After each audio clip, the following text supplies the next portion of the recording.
The opposition in Parliament has failed to collect the required number of signatures to have the Security Minister, Maj Gen Muhwezi, censured. Today, being the last day for collecting these signatures, only 88 of the opposition members signed, yet the required number of signatures to effect a censure is 176, which is a third of Parliament. According to the leader of the opposition in Parliament, also MP for Nyendo Mukungwe Mathias Mpoga, said it is saddening that some of the opposition MPs did not take the matter seriously and declined to pen their signatures on the censure motion. Retribution and revenge, they are acts meant to obtain justice for citizens.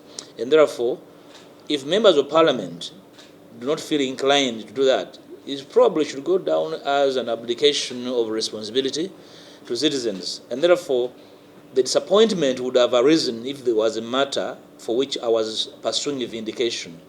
But I'm pursuing justice, and justice shall be obtained. Today, tomorrow, another day, probably in another session of Parliament. So the disappointment for me does not arise because I am pursuing justice, and justice is not an event. Mpoga, with other MPs, however, promised not to give up on the motion. One of those who have signed and participated in mobilizing others to sign, I feel bad that we are unable to succeed. But this was just one of the fronts. We will continue with other fronts, including the floor of Parliament. So Jim Muhwezi should not go and celebrate, at least in history, having been censored and the second attempt having been tried. History will know that this guy is being haunted. Maybe the only advantage he has is that now he's grown old. It became difficult to make a decision to sign to censure Honorable Minister Muhwezi because the issue of torture is cross-cutting across. It affects the ministers for internal affairs, defense, and that of security. So it was not ideal to censure Honorable Muhwezi. He would be suffering alone. FDC Whip, also Kira Municipality MP Ibrahim Semujunganda, said they will have to meet all the members that failed to sign for the explanation.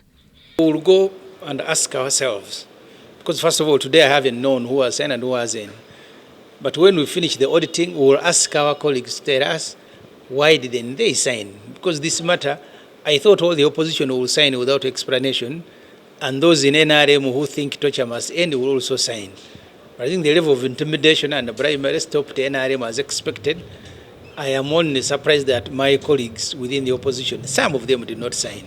Njero MP Jimmy Ranga, who declined to sign the censure motion, had reservation on why he turned a deaf ear on the move. Whereas the opposition was not united on the proposed motion to censure the Security Minister, Maj Gen Muhwezi, but they seem to be reading from the same page with the NRM to have Mityana Municipality MP Francis Zake censured for holding the docket of commissioner at the